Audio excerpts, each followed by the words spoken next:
Ms. Spear, I don't know if you received word yet, but we received word that the trial in Elko has been continued. Correct. All right, thank you. Step by the stand, please, and be sworn. You solemnly swear that the testimony you give this matter shall be the truth, yourself and God. I do. Mr. Questions for you. Be seated, please. Please state your name and spell it. Rochelle Spear, S-P-E-A-R. And what is your occupation? I am a criminalist with the Washoe County Sheriff's Office, Forensic Science Division, Toxicology Section. How long have you been employed? Since November of 2009. Continuously? Yes. Did you receive specimens for analysis? Yes, I would request permission to look at my documentation of the case. What do you do there? I test for the presence and amount of controlled substances and or alcohol in biological fluids like urine and blood. Okay. So I've got my report all set here. Did you receive specimen T033823 for analysis? Objection, Your Honor. No foundation for that information. Can you establish a little further foundation?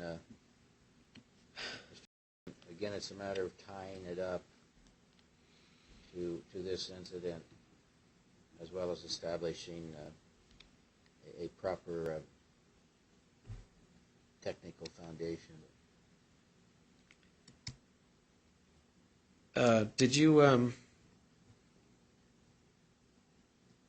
bring any paperwork with you that's required by the subpoena? I brought a copy of the case file with me. I don't know what's required by the subpoena because I never received the subpoena. What specifically did the subpoena request, Mr.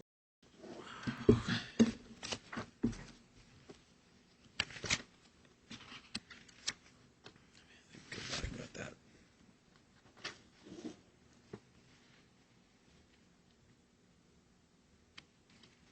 Documentation concerning analysis of blood drawn on December 18, 2010.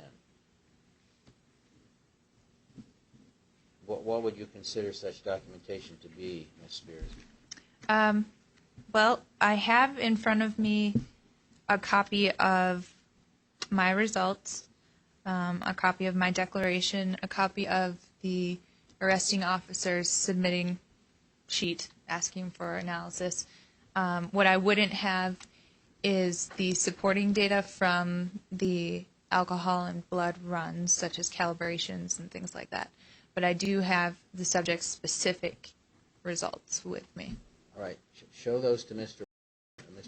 Step forward, and then also show them to Ms. Arango. Mr.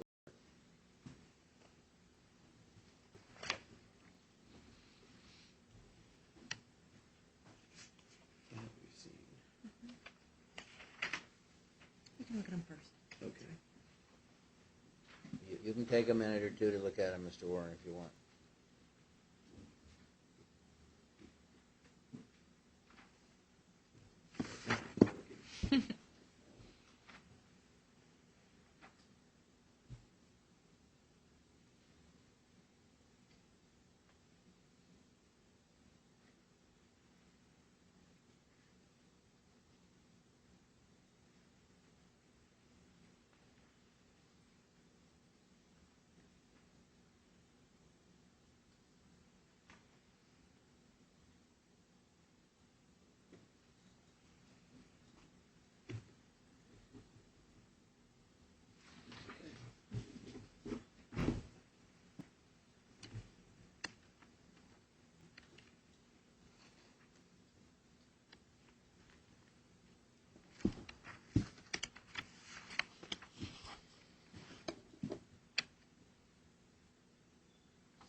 need these to testify? If you're going to ask about T numbers and L numbers and stuff like that.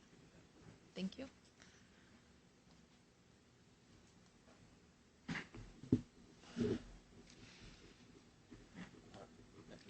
I think there's a standing objection. Correct me, Ms. Arango, as to foundation. Yes, Your Honor.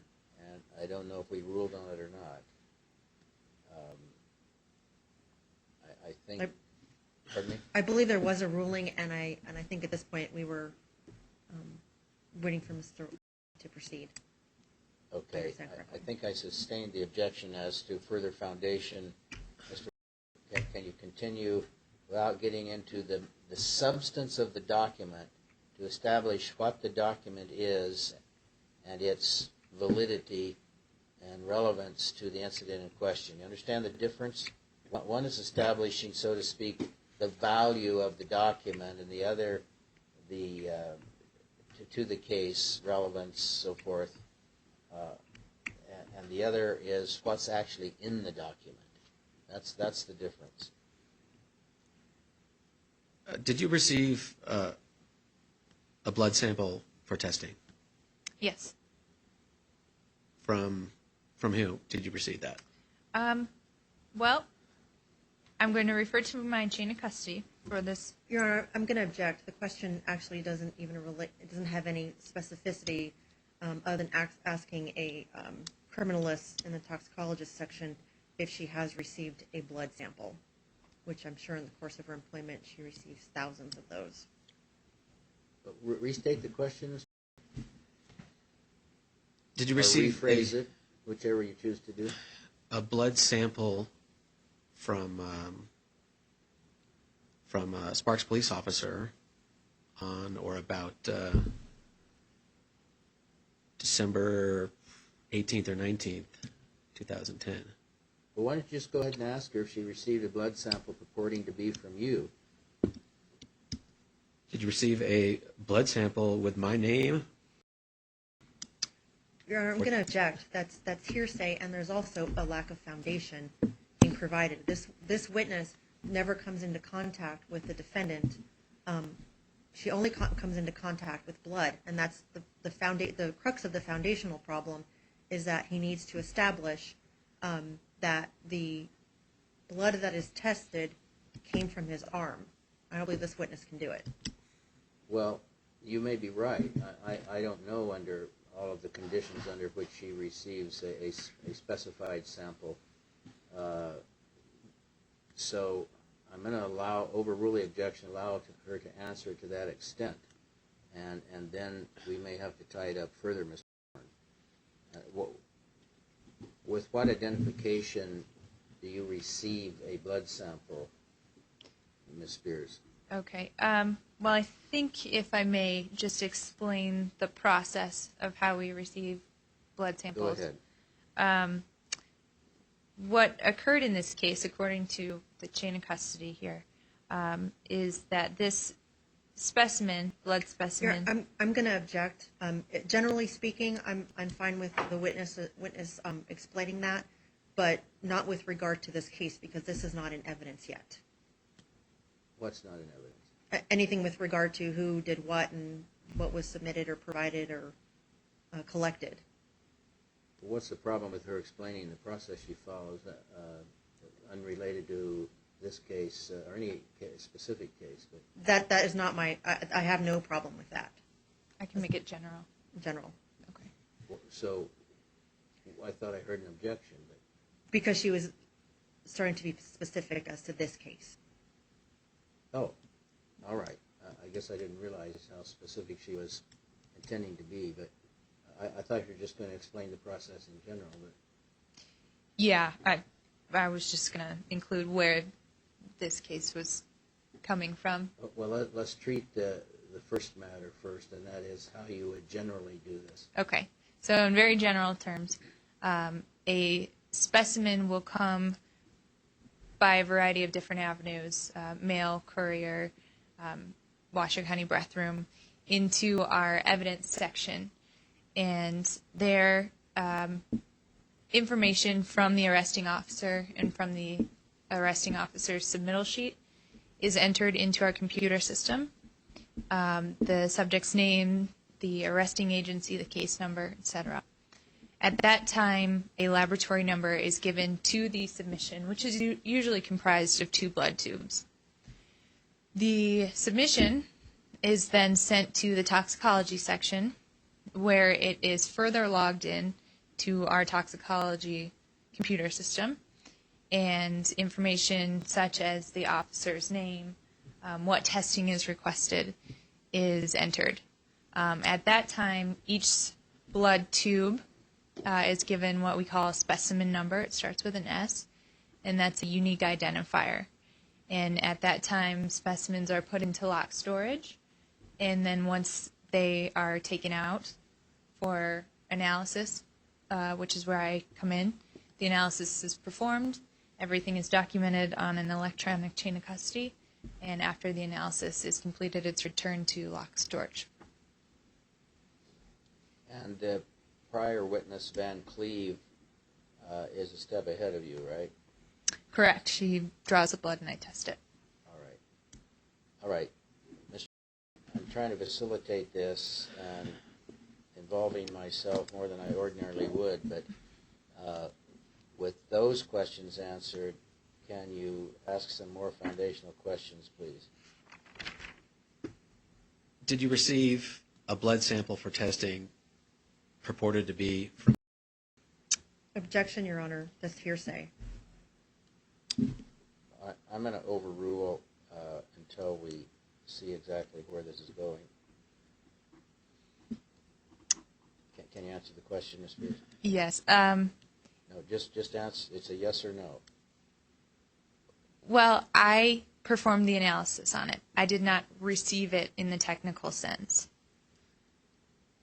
In the lab, we say receiving is logging, entering in information. That was done in the evidence section that I told you about. Okay, you performed analysis of blood, of a sample of blood that had a label on it with the name. Correct. Thank you. Objection, hearsay. Overruled. Are you going to have other questions of this witness? Or? Yes. Did that have another label, like a specimen number? Yes. On every blood tube label are 4 pieces of information: the subject's name, the specimen number, the laboratory number, and also the T number, the control number. And what was the paperwork. T number for that? Referring to my declaration, it was T033823. And from who did you receive well, you said you received it from somebody else in the lab? Is that do I understand that correctly? Yeah, as I said earlier, evidence goes through the evidence section, and there are 2 people that work in that section. And then it's forwarded on to toxicology, and somebody else enters the remaining information and then puts it into locked storage, and that's where I come in. So I don't get it from a person. I get it from a refrigerator. And what was the chain of custody of this sample before you had it? As far as who it went through? Yes. Would you like dates as well? People. People? Objection, Your Honor. Hearsay. Sustained. Miss Spears, just establish how, in general, what's the customary chain of custody in such matters. I don't need, not names, just positions that establish chain of custody. Well, as I referred to, the phlebotomist draws the blood, and then somehow the blood makes it to the crime lab in a variety of different avenues, depending on where it's coming from. But all evidence goes through our evidence section first, and that's where the laboratory number is assigned, and there are two evidence clerks that work there. So they'll be the first ones to handle the evidence in the crime lab. From there, if it's a toxicology-related piece of evidence, it goes into our toxicology section, and it's further accessioned, which means further logged in. And the person who normally does that is an office support specialist for our toxicology section.